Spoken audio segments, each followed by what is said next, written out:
Olá, estamos juntos mais uma vez com o objetivo de estudar 4 visões importantes para a família contemporânea. Nós esperamos que esta série possa trazer benefícios para você e para a sua casa. Esta série está apoiada em diálogos com escritos bíblicos do Novo Testamento, notadamente as cartas do apóstolo Paulo. O texto básico para esta reflexão está sendo o de Colossenses, o capítulo de número 3. Seja bem-vindo ao canal e nós gostaríamos muito que você se inscrevesse nele e que compartilhasse com outras pessoas o vídeo, se assim você decidir. Será sempre um privilégio estar trabalhando e pensando teologicamente a respeito das questões que envolvem o nosso dia a dia. Hoje, como disse, nós vamos trabalhar 4 visões importantes para a família contemporânea e o texto básico é o texto de Colossenses, o capítulo 3, dos versos 12 a 21. Eu gostaria que você me acompanhasse na leitura. Eu sei que é um texto bastante extenso, mas vamos recordar o que o apóstolo Paulo disse àqueles crentes de Colossos, da cidade de Colossos. Ele diz assim: revesti-vos, pois, como eleitos de Deus, santos e amados, de ternos afetos de misericórdia, de bondade, de humildade, de mansidão, de longanimidade, suportai-vos uns aos outros e perdoai-vos mutuamente, caso alguém tenha motivo de queixa contra outrem. Assim como o Senhor vos perdoou, assim também perdoai vós. Acima de tudo isto, porém, esteja o amor, que é o vínculo da perfeição. Seja a paz de Cristo o árbitro em vosso coração, a qual também fostes chamados, em um só corpo, e sede agradecidos. Habite ricamente em vós a palavra de Cristo, instruí-vos e aconselhai-vos mutuamente em toda a sabedoria, louvando a Deus com salmos e hinos e cânticos espirituais, com gratidão em vosso coração. E tudo o que fizerdes, seja em palavra, seja em ação, fazei-o em nome do Senhor Jesus, dando por ele graças a Deus Pai. Aí o apóstolo Paulo se detém mais diretamente no foco da família e diz assim: esposas, sede submissas ao próprio marido, como convém no Senhor. Maridos, amai vossa esposa, e não a trateis com amargura.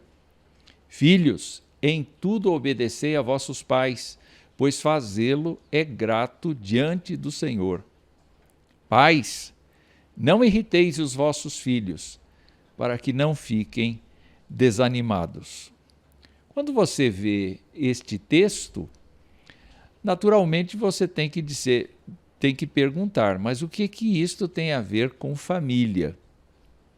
A última parte do texto que nós lemos e que ficou muito clara, a presença da família, naturalmente fica fácil de entender. Mas, ao mesmo tempo, a parte que antecede esse trecho referente à família mostra como é que uma pessoa tem que ser. Para ser parte de uma família, esta pessoa pode experimentar uma vida absolutamente diferente do que ela tem hoje, se ela viver dentro da graça divina, se ela viver na expectativa da ajuda do Espírito Santo para a vida dela como pessoa. Antes de sermos família, nós somos pessoas. E nós precisamos entender, então, que toda a mudança proposta pelo apóstolo Paulo para a igreja se aplica, antes de mais nada, à família. Muito bem, seguindo em frente, nós então devemos nos lembrar do que aconteceu na exposição anterior. Na exposição anterior, nós começamos falando da primeira visão para a família contemporânea, que seria a visão que nós temos de Deus.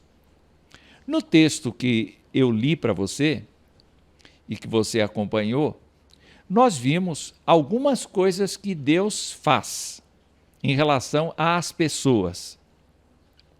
Primeiro de tudo, Paulo diz que os colossenses eram eleitos de Deus, portanto, Deus elege. Isso significa que Deus tem poder de escolha, assim como nós temos algum poder de escolha, não totalmente como Deus, mas nós temos também este traço da imagem de Deus em nossa vida.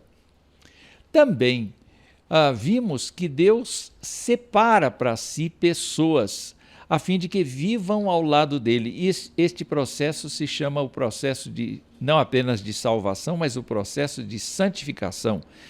No Antigo Testamento e no Novo Testamento, nós encontramos esta frase: sede santos, porque eu sou santo. Deus promove a santidade das pessoas, quer dizer, um estado de separação das coisas mundanas, vamos dizer assim, e que efetivamente permite uma comunhão mais intensa, mais íntima com Deus, uma vez que Ele é totalmente santo.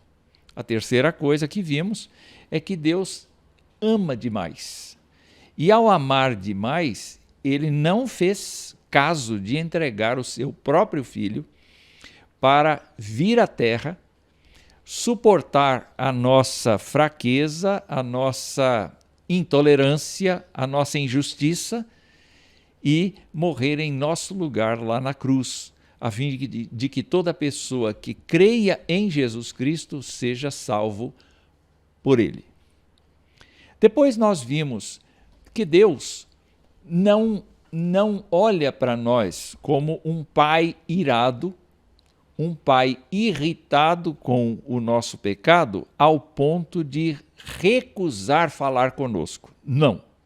Na verdade, Ele se lembra que nós somos de natureza humana, falível, caída, e Ele nos compreende. Quando nós temos falhas, quando nós o ofendemos, quando nós ofendemos o nosso próximo, então a própria Bíblia nos estimula a confessar estas coisas a Deus, e Ele coloca o seu espírito de perdão, a sua graça sobre a nossa vida, e Ele renova o interesse por nós, Ele mantém a sua graça, Ele não a retira de nós perpetuamente, mas Ele nos disciplina com amor e cuida de nós, enfim, Ele nos perdoa.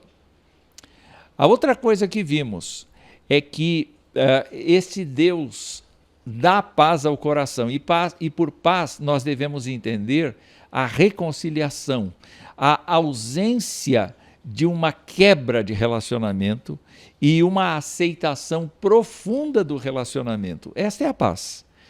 E é interessante que o apóstolo Paulo diz que os crentes de Colossos foram chamados à paz, ou seja, eles foram convidados para integrar a família de Deus, e eles foram convidados a viver dentro desta família em absoluta harmonia com Deus e com as demais pessoas.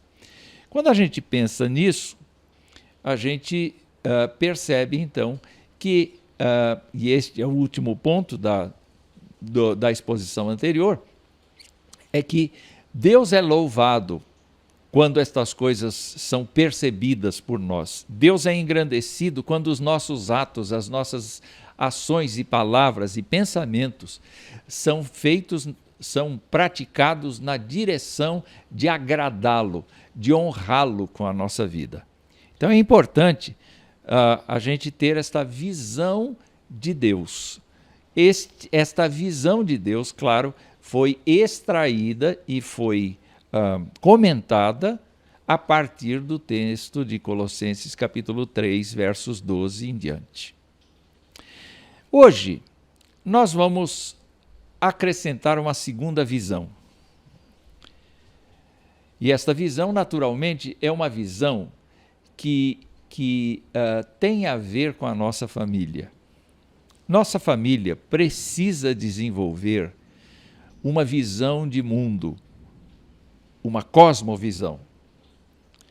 Mas é interessante nós olharmos, e o texto não vai ser tão diretamente exposto aqui, mas faz parte de nós trabalharmos o conceito de como a obra de Deus foi feita, foi desenvolvida, exatamente para que nós tivéssemos uma parte importante no processo de, em cada geração, transmitir aquilo que recebemos dos nossos pais.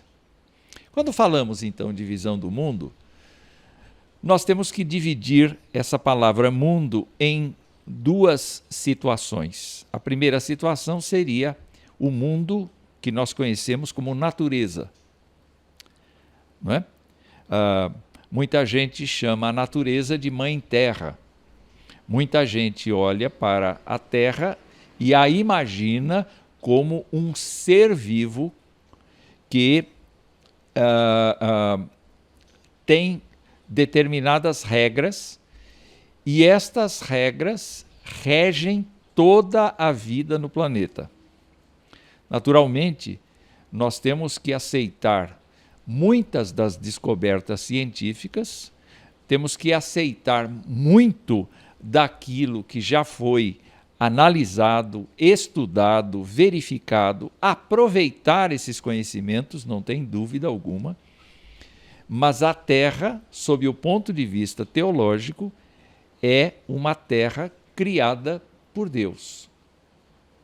Se Deus existe, e essa é a afirmação cristã, Deus criou todas as coisas. E quando nós pensamos que Deus criou todas as coisas, nós temos que pensar que o livro de Gênesis não pretendeu ser um livro científico, não pretendeu traçar nenhuma teoria científica. Entretanto, nós percebemos na leitura de Gênesis capítulo 1, especialmente, que existe uma certa ordem da criação. Cada dia da criação, e eu não vou entrar aqui no mérito de se foram 24 horas de um dia ou se foram milênios, eras, eu não vou entrar nesse detalhe porque não é necessário, nem é o foco aqui, mas o importante é você perceber na leitura de Gênesis capítulo 1 que existe um escalonamento, o ambiente é preparado para que justamente ao final de todo o processo criativo de Deus, no sexto dia, surgiu exatamente o ser humano.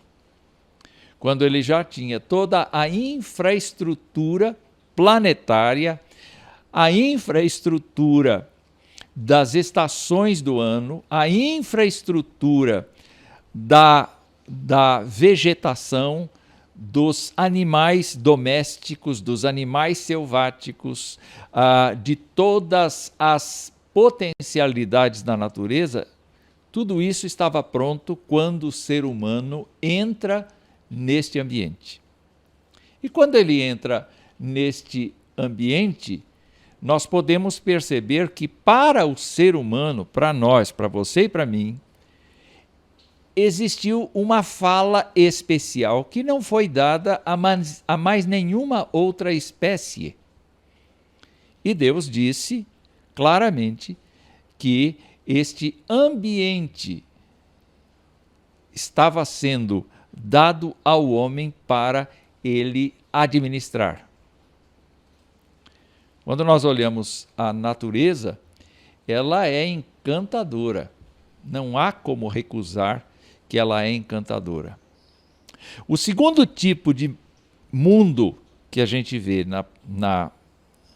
na palavra, é o mundo humano, é o mundo das coisas, é o mundo dos fatos, é o mundo que nós vivemos, no sentido de sociedade, no sentido de reflexão, no sentido de descoberta, no sentido de invenção, mas, sobretudo, no sentido moral, no sentido da verdade, da justiça, da bondade, mas também, e infelizmente, o mundo da violência, da injustiça, da incapacidade humana de conter a sua própria violência. Este ambiente existe, além do ambiente natural, que é belíssimo, maravilhoso, ele existe por conta do fenômeno bíblico chamado queda, que é justamente o afrontamento da ordem divina e a rebelião interna do ser humano em obedecer, em acatar, em respeitar a vontade de Deus no princípio da história humana. Quando olhamos para essa narrativa, nós percebemos que é impossível o ser humano continuar no ambiente que Deus preparou para ele, exatamente pelo fato de que há uma incompatibilidade entre a justiça divina e a justiça humana, que é esta última, a justiça humana, é absolutamente relativa, porque depende de interpretação dos fatos. Muito bem, quando nós pensamos na família, nós temos que imaginar que você e eu precisamos estar cientes de quais foram as ordens que Deus deu, quais foram as ordens para que nós pudéssemos viver uma vida tanto natural quanto uma vida espiritual. Então vamos lá. A primeira coisa que eu quero falar a respeito disto é que a Terra é a nossa casa. A Terra é a casa dos humanos. Em diversos lugares, as pessoas já compreenderam e fazem a afirmação de que o pior inimigo do planeta é o ser humano. Exatamente porque o ser humano está depredando, o ser humano está gastando as reservas do planeta de forma desmedida, visando não apenas a sua subsistência, mas muito mais o seu lucro e o seu domínio sobre os outros. A nossa casa terrena é uma casa que originalmente teve as seguintes ordens. Primeira coisa é que Deus, falando com o ser humano, disse o seguinte: um homem deixa o seu pai e a sua mãe e se une à sua mulher e se tornam uma só carne. Daí vem a geração seguinte. Muito bem, quando nós pensamos na ideia de que Deus desejava que o ser humano multiplicasse a espécie, esta ordem já tinha sido cumprida em todas as espécies, as demais espécies.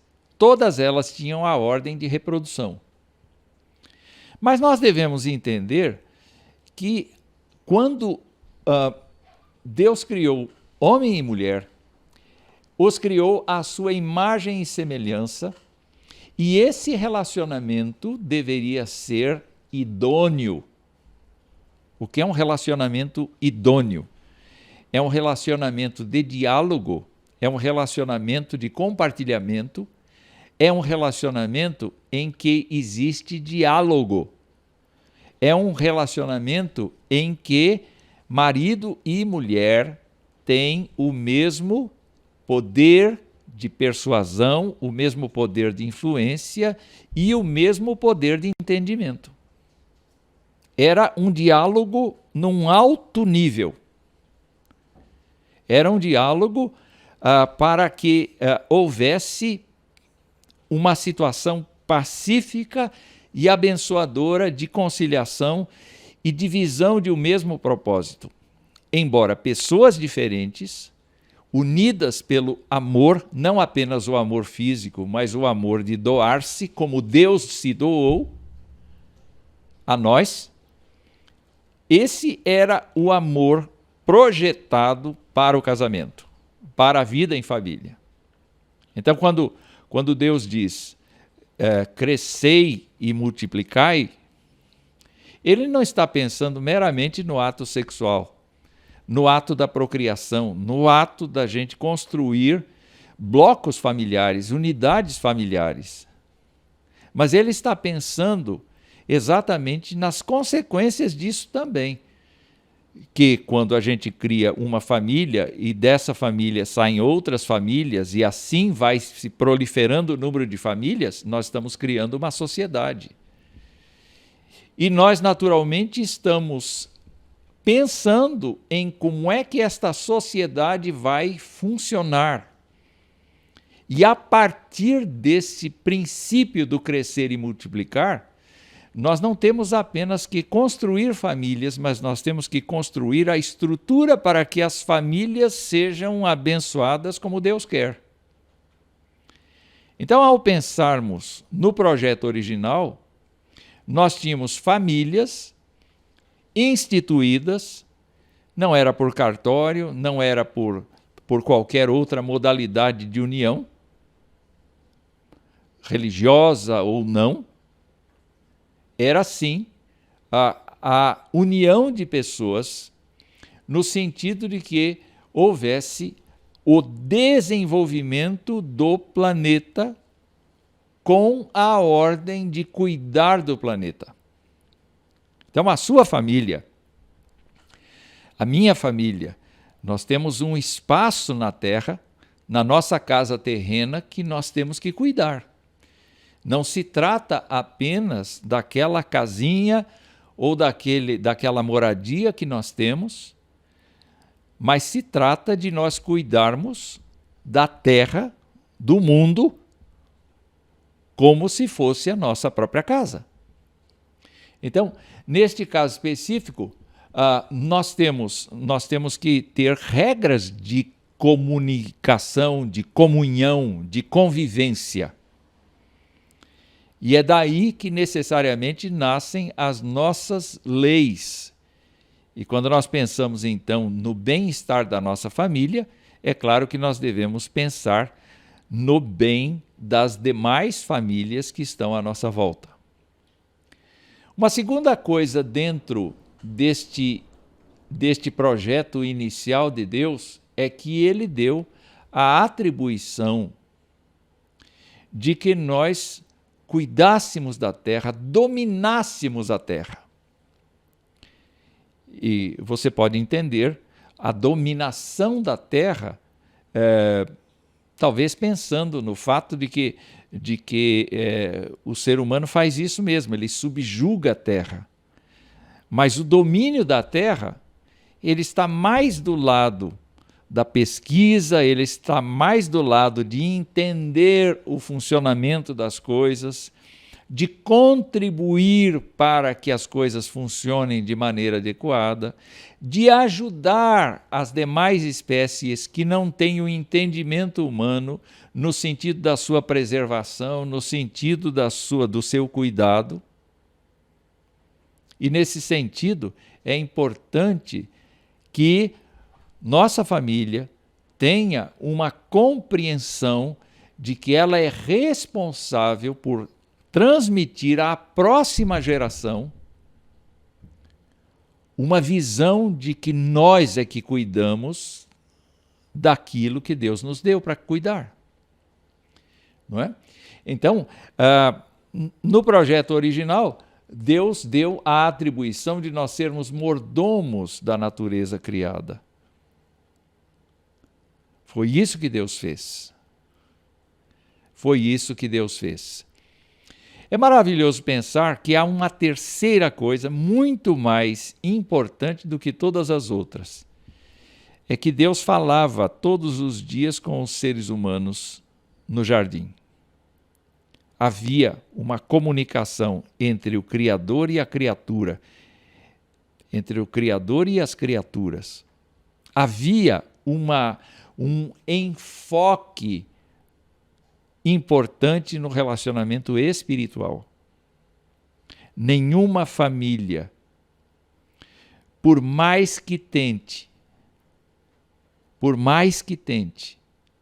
pode prescindir de uma vida espiritual, e essa vida com o Deus Criador, com o Deus que criou todas as coisas por meio de seu Filho Jesus Cristo. É importante, desde a tenra idade das crianças, ensiná-las, pensar com elas, não apenas nas coisas imanentes, nas coisas que estão no nosso horizonte, no nosso olhar físico, mas pensar e crer e ensinar que existe um ser maior, um ser grandioso, que criou todas as coisas e, por conta disto, não apenas revela a sua vontade, mas nos dá a chance de pesquisar a obra criada. Falando tecnicamente, nós teríamos, então, este processo metafísico, que é a existência de Deus, que ao mesmo tempo revela a si mesmo e se revela numa revelação geral por meio das coisas que estão criadas. Pense só. É importante que os seus filhos, se você é casado, casada ou tem filhos, é importante você pensar que os seus filhos não podem viver, não devem viver, sem a noção de que eles têm um lado deles que pode se comunicar com a divindade, que pode se comunicar com o seu Criador. Não apenas para as coisas difíceis, mas também para as coisas boas, para as coisas agradáveis. Quando você vai à praia, por exemplo, e olha o mar e fica encantado com o pôr do sol no mar, se lembre de dizer: Deus, o Senhor é criativo demais. O Senhor é magnífico em fazer uma coisa tão linda. Embora você saiba exatamente como a luz está se colocando ali, a refração da luz, como é que as marés estão. Embora a gente conheça todos os processos científicos, se lembre de que estas coisas não são casuais, não são acaso, mas são de uma mente criativa, que nos criou também. Eu quero comentar ainda que nessa visão de mundo que eu estou apresentando, eu não preciso dizer como é decepcionante a gente enxergar o mundo sociedade, o mundo relação humana, o mundo caótico das situações que o ser humano vive. Eu não preciso falar disto. Retomando, então, o texto de Paulo, a gente pode perceber algumas coisas em que o mundo está carente. E, naturalmente, você pode aplicar estas coisas e perguntar se no seio da sua família isto acontece. Então, eu queria lembrar que no texto do apóstolo Paulo, ele fala para a gente se revestir de bondade e misericórdia. Uma pessoa bondosa não é uma pessoa que faz caridade. É mais do que isso. Uma pessoa bondosa é uma pessoa que tem uma índole benigna. Uma pessoa que tem uma índole que se preocupa com o bem dos outros. É muito fácil a gente louvar o amor de mãe,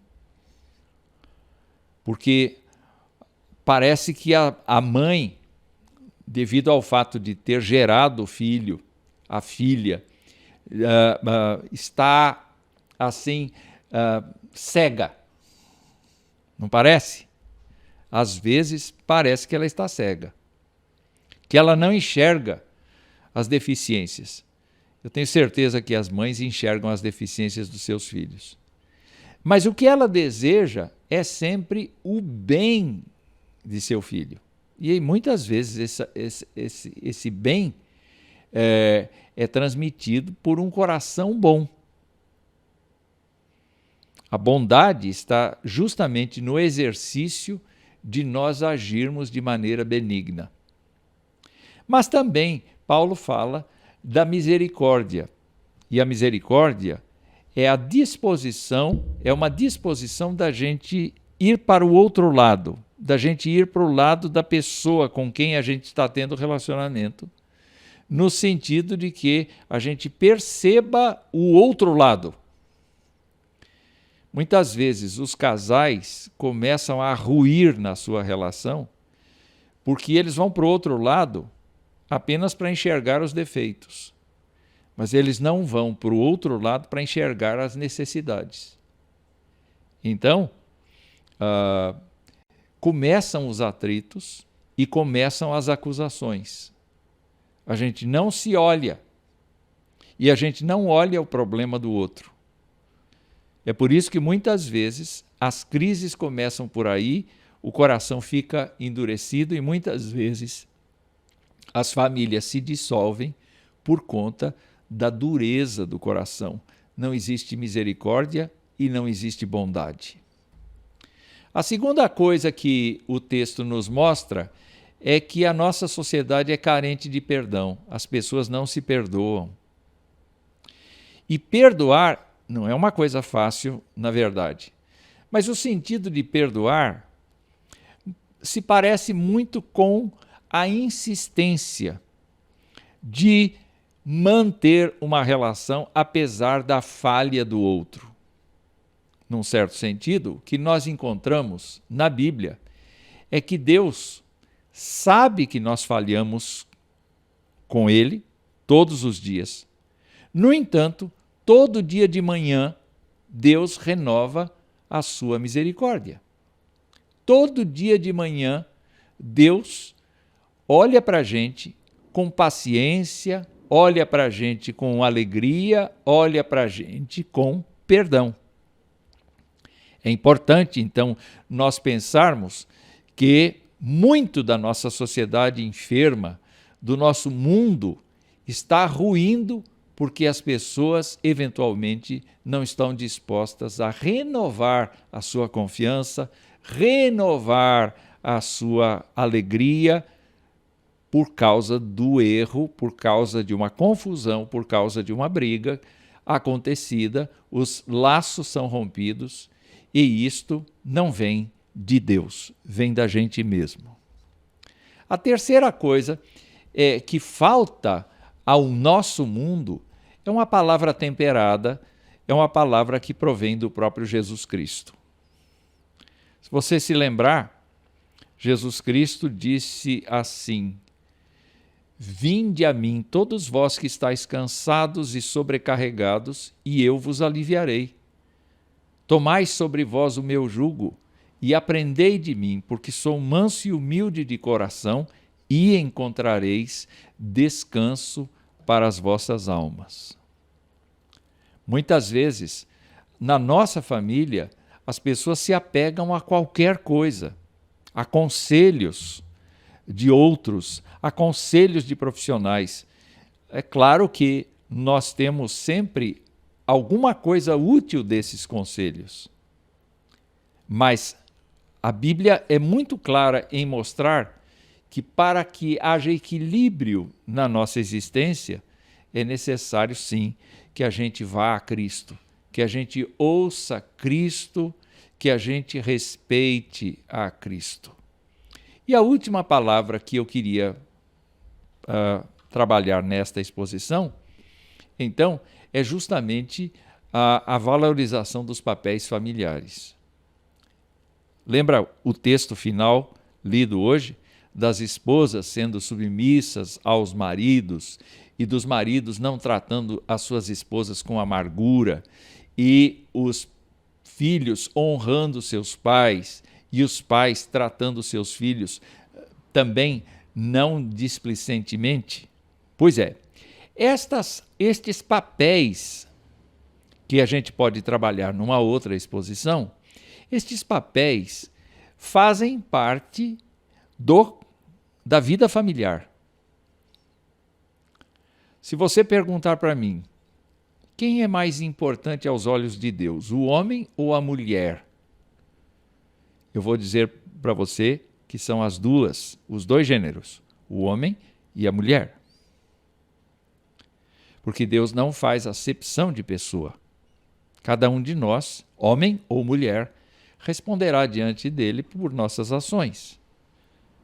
Mas eu queria lembrar você que no seio da família, assim como no seio da sociedade existem gradações de autoridade, na família existem gradações de autoridade.